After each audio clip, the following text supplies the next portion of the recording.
एक बार फिर मध्य प्रदेश सरकार की हमारी कैबिनेट राज्य की राजधानी के बजाय अतीत में आज़ादी के बाद 1947 से लेकर के बाद में मध्य प्रदेश के गठन के बाद 1967 तक जहां हमारी विधानसभा का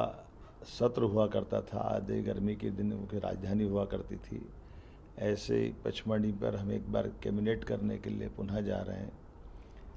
पंचमढ़ी एक तरह से हमारी प्राकृतिक सौंदर्य के कश्मीर सहित पहाड़ी अंचलों के समान अद्भुत एक छटा बिखेरने वाली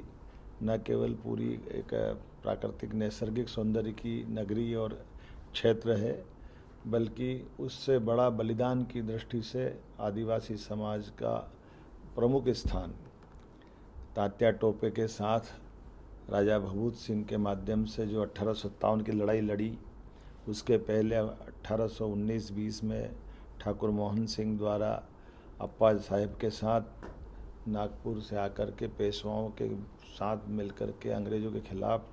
सशक्त रूप से लड़ाई का वो पूरा कर्म क्षेत्र रहा है।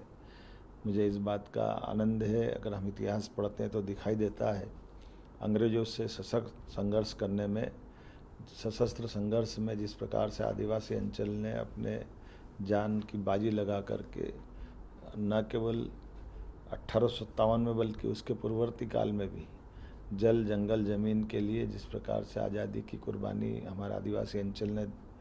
दी है, उसको समाज के सामने लाने के लिए, गौरवशाली पक्ष को लाने के लिए हमारी सरकार हमारे सभी क्षेत्रों में सदैव हमारे आदिवासी भाई बहन, अनुसूचित जाति भाई बहन और समाज के सब वर्गों का ध्यान रख रही है। एक तरफ हमने अपनी अहिल्या माता के लिए पिछले समय कैबिनेट की और उनके विविध कार्यक्रम किए, उसी प्रकार से हमने आदिवासी अंचल के लिए भी ये कार्यक्रम की रचना बनाई, जिसमें पहले चरण में हम कैबिनेट करेंगे, अगले चरण में हमारे विधायक सांसदों का 3 दिन का वर्ग भी पचमढ़ी में करने वाले हैं।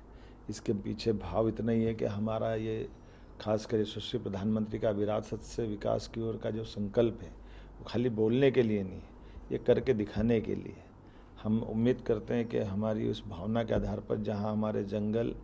वनों के वन्य जीव से आबाद हो रहे हैं, जब टाइगर से लगाकर चीते तक हमारे अपने जंगलों में न केवल फल फूल रहे हैं, ऐसे में आदिवासी अंचल ने वर्षों तक इस जंगल को सहेजने के लिए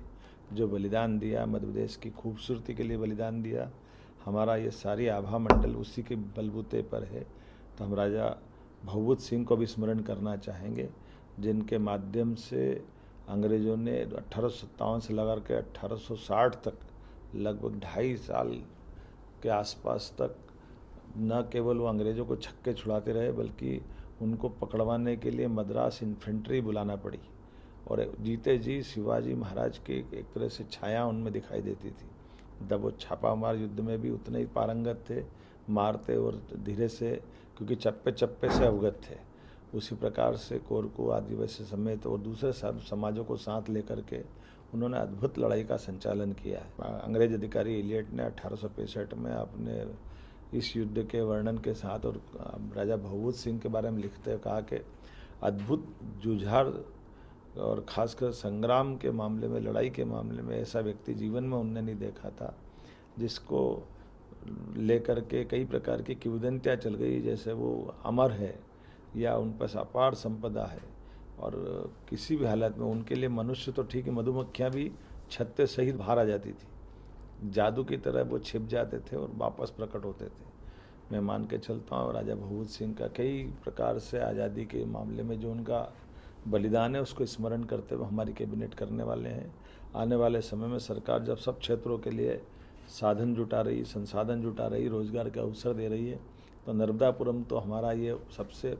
महत्व का इलाका है। ऐसे में हमने जब एक तरफ इंडस्ट्रियों की बाहर लाएँ, दूसरी तरफ हम अपने इसके प्राकृतिक सौंदर्य के साथ राजा भभूत सिंह को भी स्मरण करने के लिए हम कैबिनेट कर रहे हैं। आइए हम सब उनके इतिहास को जानें और मध्य प्रदेश से देश और दुनिया का परिचय कराएं।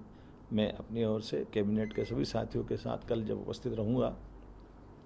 तो हम उस क्षेत्र के विकास के लिए भी पुनः संकल्प दोहराएंगे। उल्लेखनीय है कि यहाँ विकास के मामले में कई कारण से बहुत बड़े पैमाने पर विकास की पाबंदियाँ लगी थी। हमने पिछली कैबिनेट में इस पाबंदियों को हटाने का निर्णय किया है और इस क्षेत्र के विकास की पूरी योजना बनाई है। निश्चित रूप से पचमढ़ी अपना अद्भुत सौंदर्य बिखारेगी। मेरी अपनी ओर से सबका स्वागत।